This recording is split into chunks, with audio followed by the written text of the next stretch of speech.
Dice, ¿qué opinas de lo que dice el principio de Ezequiel? Ezequiel en su primera visión se puede interpretar literalmente hablando como un contacto extraterrestre. No sé si está preguntando o diciéndolo, entonces lo estoy leyendo así como lo estoy viendo. Quisiera que por favor me respondan esas preguntas y Yahweh les bendiga. Lo más común con respecto al libro de Ezequiel es que no se lea. En las iglesias cristianas eso es lo más común. Pero en sí, las personas que sí leen la escritura, que sí buscan leer la escritura, de entre esas personas, la mayoría ha llegado a esta conclusión que llegó la persona que nos escribió, o que tal vez esta persona lo que ha hecho, ha escuchado a otras personas que han hablado de esto y por eso nos hacía la pregunta, que decía, en su primer visión se puede interpretar literalmente hablando como un contacto extraterrestre. A buenas y primeras le puedo decir, por la forma que hizo la pregunta, que sí, pero tendría que explicar algunas cosas. Primero que todo, tal vez se les llamaría extraterrestres porque eran seres celestiales, eran ángeles que venían del segundo cielo a darle un mensaje a Ezequiel, a mostrarle la estima del todopoderoso Yahweh. Entonces, al ser seres celestiales y no terrenales, sí se puede hablar de extraterrestres. Eran de fuera de esta tierra, sí. Por otro lado, hemos hablado por acá que lo que la gente comúnmente llama extraterrestres en realidad no son extraterrestres en el sentido de como nos han enseñado, de otros mundos que existen en el espacio exterior a miles de millones de años luz en dirección al infinito, ¿verdad? Como según la NASA nos lo dice, sino que los que hoy en día se hacen pasar como extraterrestres en realidad son ángeles caídos. Son ángeles caídos, entonces son extraterrestres en el sentido que vienen del cielo, pero no en el sentido que vienen de otros mundos similares a la tierra. Vienen de los cielos que Yahweh creó. En ese sentido sí son extraterrestres. Dice, aconteció en el año 30, en el mes cuarto, a los 5 días del mes, que estando yo en medio de los cautivos, junto al río Quebar, los cielos se abrieron y vi visiones de Elohim. Estando en medio de los cautivos, quiere decir que estaban en exilio, igual que nosotros hoy en día estamos en exilio. Entonces Ezequiel se encontraba en un momento similar al de hoy en día nosotros. De hecho, si se fijan, aquellos que me estén acompañando en la escritura, en Ezequiel 2, empieza diciendo, me dijo hijo de hombre. Y Yahweh cuando le hablaba a Ezequiel mandaba su palabra, y su palabra se refería a Ezequiel como el hijo del hombre. Eso es importante porque Yahushua, que es la palabra de Yahweh, cuando habló de la segunda venida se refirió a la segunda venida en tercera persona, diciendo, cuando venga el hijo del hombre pasará esto, esto y esto, o diciendo, los días del hijo del hombre serán como los días de Noé o como los días de Lot. Cuando Yahushua hablaba de la segunda venida del testigo como Moshe, el último se refería a él como el hijo del hombre, así como también hablaba de él mismo, pero es porque es Mashiach. Y hay dos interpretaciones de esas mismas escrituras donde se menciona al hijo del hombre. Pero mi punto aquí con Ezequiel es que a Ezequiel se le aparecía la palabra de Yahweh y llamaba a Ezequiel el hijo del hombre.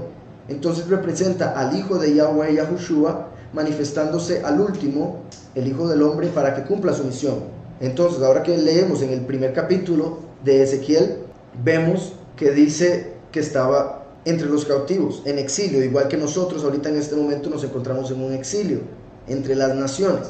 Y dice, junto al río Quebar, los cielos se abrieron y vi visiones de Elohim, en el 5º año de la deportación del rey Yahuquín. Esto es muy importante, normalmente este nombre aparece como Joaquín, lo pueden ver quienes tengan la escritura en sus manos, aparece como Joaquín. La pronunciación correcta de Joaquín es Yahuquim, que quiere decir Yahweh levanta, del verbo cum, y por supuesto el Yahu es de Yahweh. Entonces del verbo cum es que viene el kim, y está diciendo Yahweh levanta, a quien Yahweh levanta. Yahweh dijo en Daniel 12:1 que en el fin de los tiempos se levantaría Micael. Además de eso, la palabra cum, por lo que se soñó Yosef en Génesis 37, Yosef tuvo un sueño en el que él veía las espigas, los manojos que habían recogido sus hermanos y que representaban a sus hermanos, inclinándose ante el manojo de él que se levantaba, en hebreo cum. Entonces, por esa profecía que aparece en Génesis 37 y por esa palabra que se usa ahí y por cómo funciona la escritura en el hebreo, se entiende que cada vez que la palabra cum aparece en la escritura está haciendo alusión a la segunda venida, el Mesías hijo de Yosef, así como Yahushua es el Mesías hijo de David, en el sentido genético, en el sentido carnal, puesto que Miriam, su madre, era hija de David. Entonces, al decir aquí, mencionar al rey Joaquín, Yahuquim, está mencionando como en el fin de los tiempos, cuando estamos en el exilio, se va a levantar aquel que va a ser el gran rey, el Melech Gadol, a quien Yahweh levanta. Y dice: a los 5 días del mes vino palabra de Yahweh al sacerdote Ezequiel, hijo de Buzi, en la tierra de los caldeos junto al río Quebar. Vino allí sobre él la mano de Yahweh. Como lo he dicho en otras ocasiones, así como Yahushua es el brazo de Yahweh, la mano es la segunda venida. Entonces, al decir aquí que vino sobre Ezequiel la mano de Yahweh, quiere decir que el Espíritu entró en Ezequiel, se manifestó el Espíritu de Yahweh en Ezequiel para representar la segunda venida, así como cuando en la primera venida, durante la inmersión de Yahushua en el río Jardín, el Espíritu descendió a Yahushua como una paloma. Entonces dice: miré y vi que venía del norte un viento huracanado y una gran nube, con un fuego envolvente y alrededor de él un resplandor. Es por este tipo de explicaciones que se dice que esto podía ser un ovni, que Ezequiel empezó a ver un ovni. Y como les digo, en lo que respecta a los ovnis, la gran mayoría de ovnis que se ven alrededor del mundo son vehículos de los gobiernos que mantienen ocultos del público, puesto que son muy avanzados y que los usan para sus misiones secretas y cosas así, y los construyeron a través de conocimiento oculto que recibieron de entidades caídas, lo que ellos llamarían extraterrestres, pero que nosotros, según la escritura, sabemos que son ángeles caídos. Pero otro porcentaje de ovnis son en realidad visiones o seres y quizá también vehículos de otras dimensiones, o sea, repito, del segundo cielo, de las dimensiones que hay en el segundo cielo, puesto que hay muchos niveles en el segundo cielo y muchos tipos de ángeles diferentes. Entonces, de hecho, yo he tenido la oportunidad de ver, creo yo, al menos a mi parecer, ambos tipos de ovnis. Yo he visto algunos, y esos sí he visto varios, que me parece que deben ser de algún gobierno, no de Costa Rica, por supuesto, pero de algún gobierno, quizá de Estados Unidos, que tal vez andaban haciendo algo por acá, porque aquí vi unos, en otros, después en Estados Unidos también. Sí creo haber visto algo extraño.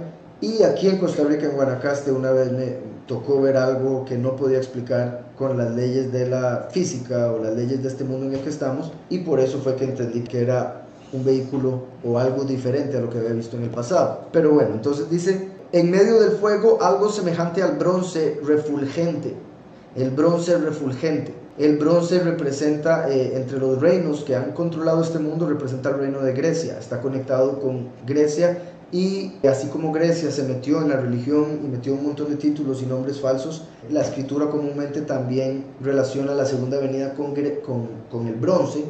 Por eso aparece en Apocalipsis que tiene las piernas como de bronce pulido, porque el último, a diferencia del primero que nació entendido y sin pecado, el último viene como Moisés en Egipto, como Zorobabel en Babilonia. Entonces sale de la iglesia cristiana, que es una hija de la Nueva Babilonia, ya que Babilonia hoy en día es Roma, y las iglesias cristianas son hijas de la iglesia católica romana. Entonces, como hablando de que los dos testigos en algún momento de sus vidas en el pasado, al menos el último, habría estado en el cristianismo, pero obviamente reconoció las falsas doctrinas y salió para dar el testimonio. Entonces dice: en medio del fuego algo semejante al bronce refulgente, y en medio de todo vi la figura de 4 seres vivientes.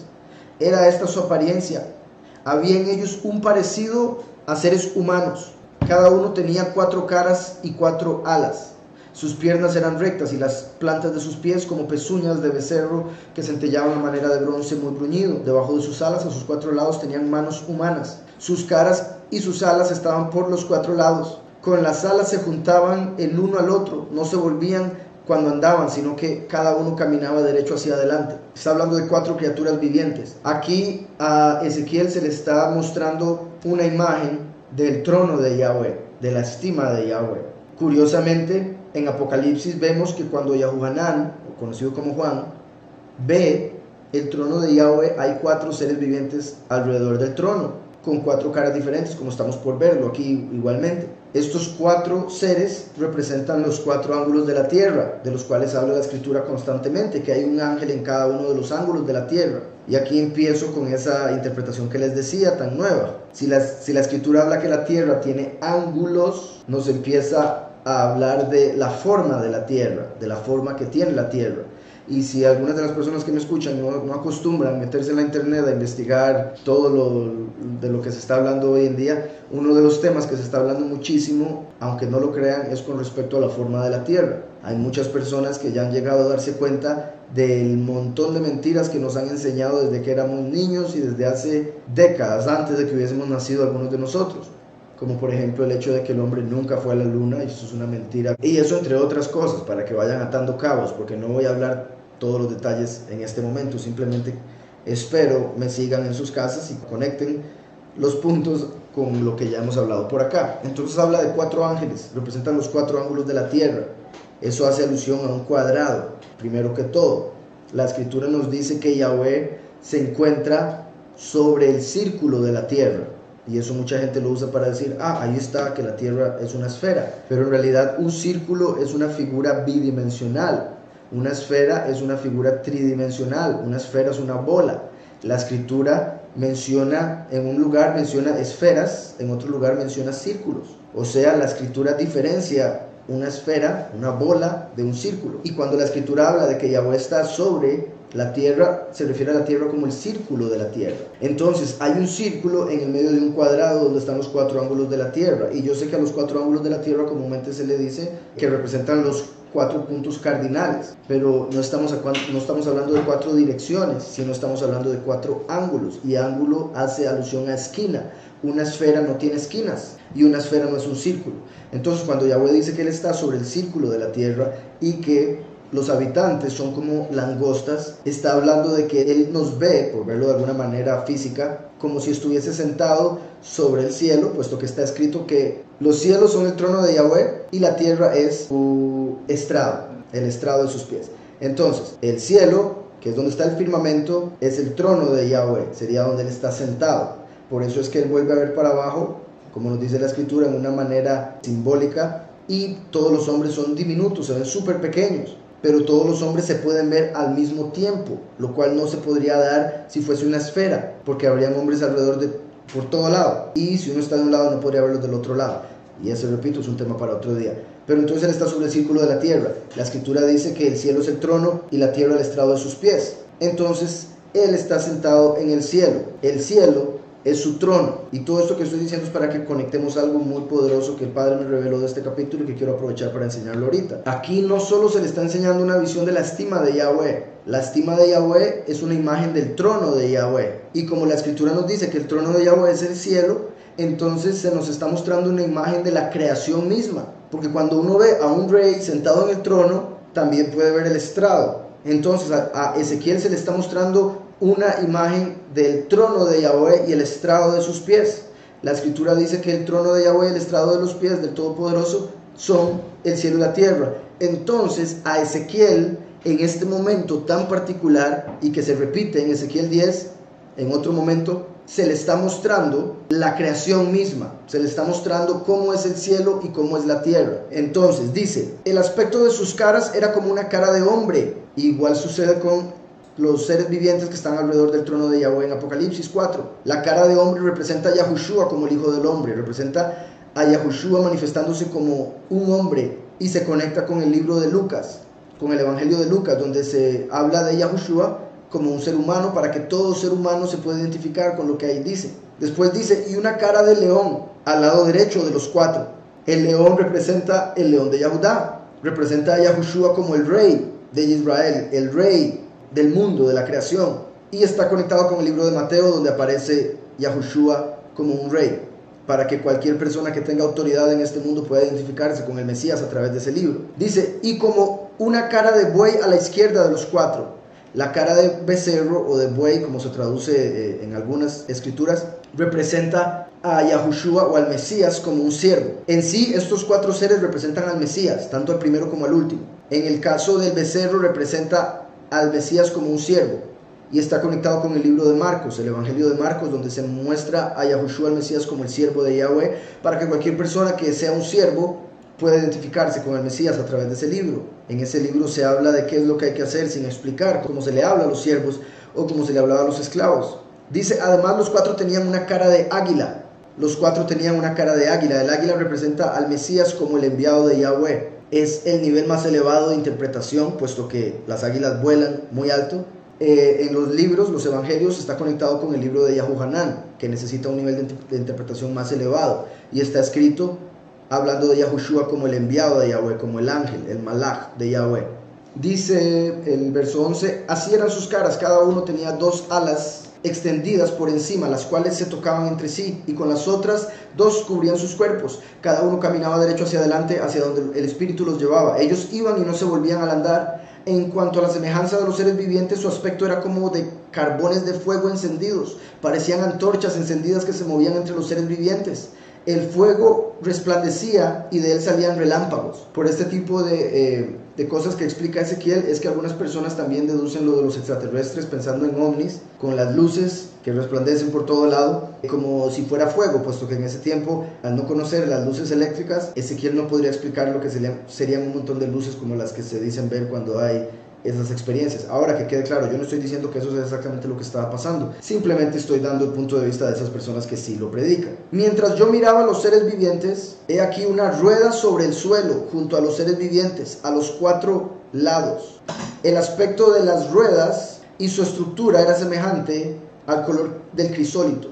Las 4 tenían un mismo aspecto, su apariencia y su estructura era como una rueda metida en otra. Entonces, para que se imaginen, si ven una rueda y dentro de esa rueda hay otra rueda y giran en diferente forma, o solo gira la de adentro, por ejemplo, es más o menos también como se explica que son los ovnis. Por eso, repito, hay muchos que deducen de aquí que estaban viendo ovnis, que Ezequiel estaba viendo 4 ovnis, que eran como ruedas de metal con otra rueda en el medio, y una de esas ruedas giraba. Vamos a ver cómo lo dice por acá. Las 4 tenían un mismo aspecto, su apariencia y su estructura era como una rueda metida en otra. Curiosamente, esto de una rueda metida en otra es como funcionan el ciclo del sol y de la luna sobre la tierra. Es como una rueda metida en otra, la rueda del sol y la rueda de la luna, o el círculo de la luna. Dice, cuando andaban se movían hacia sus 4 costados, y en ese caso el hecho de que eran 4 estaría hablando de las 4 estaciones a través de las cuales pasan el sol y la luna: el verano, invierno, primavera y otoño. Obviamente aquí esas 4 estaciones se manifiestan más como 2, verano e invierno. Dice, cuando andaban se movían hacia sus 4 costados, no se volvían al andar. Sus llantas eran altas y espantosas y llenas de ojos. Espantosas no se refiere a feas, se refiere a sorprendentes, difíciles de entender, de lo grandes y asombrosas que eran. Dice, y llenas de ojos. Los ojos son las ventanas del alma. Entonces, se podría hablar de que si habían 4 vehículos, y dice que estaban llenos de ojos, puede estar hablando de que tenían ventanas alrededor, a través de las cuales se podía ver para adentro, o los que estaban adentro para afuera. Dice, alrededor en las 4. Cuando los seres vivientes andaban, las ruedas andaban junto a ellos, y cuando los seres vivientes se elevaban de la tierra, las ruedas se elevaban.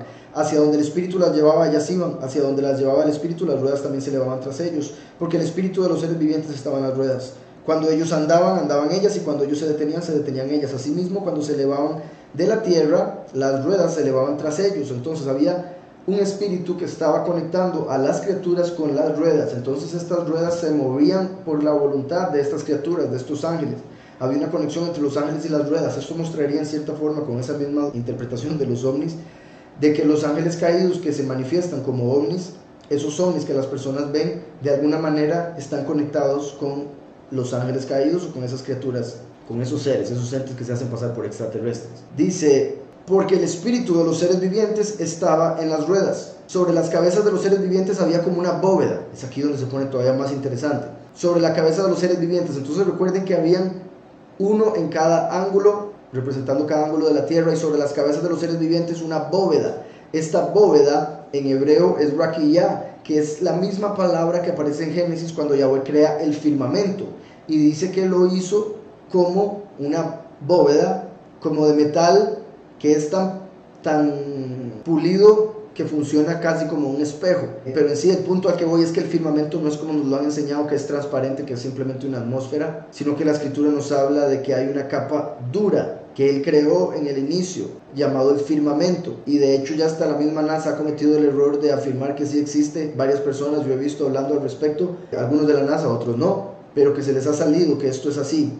Y esa es la razón por la que no han ido a la luna. Entonces dice, como una bóveda a manera de cristal maravilloso, por eso les decía como vidrio, a manera de cristal maravilloso, extendido por encima de sus cabezas. Se pueden imaginar un domo, como el domo que cayó en la película de Los Simpsons, como el domo de una serie que se llama así, el domo, y como otro montón de domos que usan en un montón de películas para decirle la verdad a la gente a escondidas, subliminalmente. Dice, y debajo de la bóveda las alas de ellos estaban derechas, extendiéndose la una hacia la otra.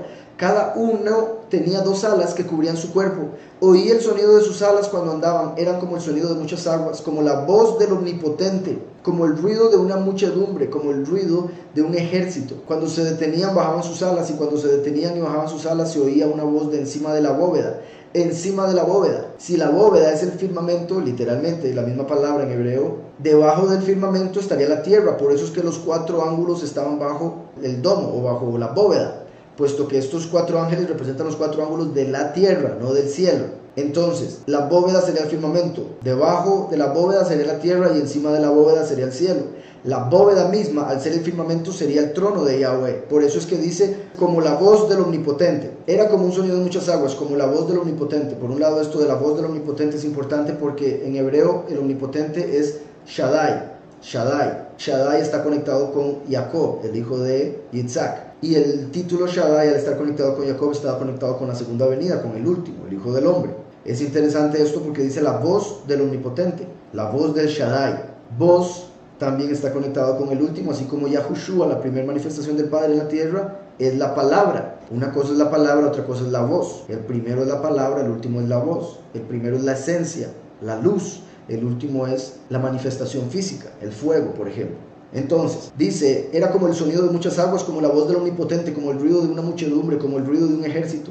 Cuando se detenían, bajaban sus alas, y cuando se detenían y bajaban sus alas, se oía una voz de encima de la bóveda que estaba sobre sus cabezas. Sobre la bóveda que estaba sobre sus cabezas se veía la figura de un trono. Entonces, sobre la bóveda estaba el trono. Y esta es la imagen que Yahweh nos dice, que es la de la creación, puesto que el trono de Yahweh es el firmamento, la bóveda. Dice, se veía la figura de un trono que parecía de piedra de zafiro. El zafiro es azul.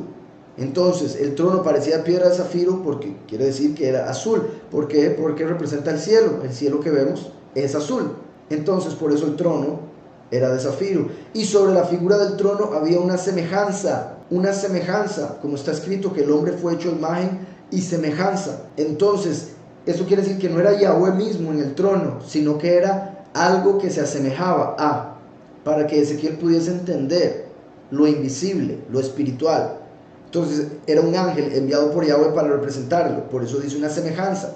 Dice, y cuando digo ángel me refiero a un enviado, que eso es lo que quiere decir ángel, del griego, ángelos, y en hebreo que es malach. Dice entonces, una semejanza como de un hombre sentado en él, obviamente Mashiach. Y vi una apariencia como de bronce refulgente. Mashiach es como bronce refulgente según Apocalipsis, como una apariencia de fuego dentro de ella en derredor, el fuego consumidor. Vean qué curioso también que dice como bronce refulgente y después como fuego dentro de ella. La escritura habla en Apocalipsis que el Mesías es como bronce refulgente, como un horno que humea. Entonces por eso dice el fuego dentro de ella, en derredor, por el fuego consumidor. Desde la parte de sus caderas hacia arriba y desde sus caderas hacia abajo, vi que parecía como fuego y que tenía un resplandor alrededor, como el aspecto del arco de Yahweh, conocido como el arco iris. Esto se debe a que Yahweh, cuando envió el diluvio sobre la tierra para renovar toda la tierra a través de Noé y sus hijos, él sacó el arco de Yahweh, conocido como el arco iris, diciendo que esa era la señal de su pacto con el ser humano, en el cual les prometía que nunca más destruiría la tierra a través de agua. Entonces, el arco de Yahweh es una muestra, es una señal del pacto de Yahweh con el hombre, de que no destruirá la tierra nuevamente con agua, pero esta vez lo hará a través de fuego. Entonces, por eso, todo con respecto a la semejanza que está sobre el trono tiene que ver con el fuego. Bronce refulgente, que en hebreo está conectado con el fuego, el bronce, refulgente como la luz que sale del fuego. Después dice fuego dentro de ella, en alrededor, como un horno. Y después menciona el arco de Yahweh o el arco iris, puesto que el arco de Yahweh es un recordatorio de que la tierra está a punto de ser purificada a través de fuego, como cuando Sodoma y Gomorra llovió fuego. Todos recuerdan uno de los principales, puesto que estaba llena de pecados en todo aspecto, pero uno de los principales pecados que nos muestra la escritura de Sodoma y Gomorra era la homosexualidad. Con solo ver cómo la homosexualidad hoy en día es algo tan común y corriente, de hecho usan el arco iris como su principal emblema. Imagínense la perversión. Eso muestra que estamos en el tiempo del Hijo del Hombre, puesto que es los días como los de Noé o como los de Lot, donde las personas estaban actuando de la misma forma. Y para cerrar con esto dice, como el aspecto del arco de Yahweh que está en las nubes en día de lluvia, así era el aspecto del resplandor alrededor. Esta fue la visión de la semejanza de la estima de Yahweh. Cuando la vi, me postré sobre mi rostro y oí la voz de uno que hablaba. Entonces, aquí no solo se le mostró la semejanza de Mashiach en el trono de Yahweh, sino que se le mostró una imagen de cómo es la creación que Yahweh hizo, cómo es la forma de la tierra en la que estamos.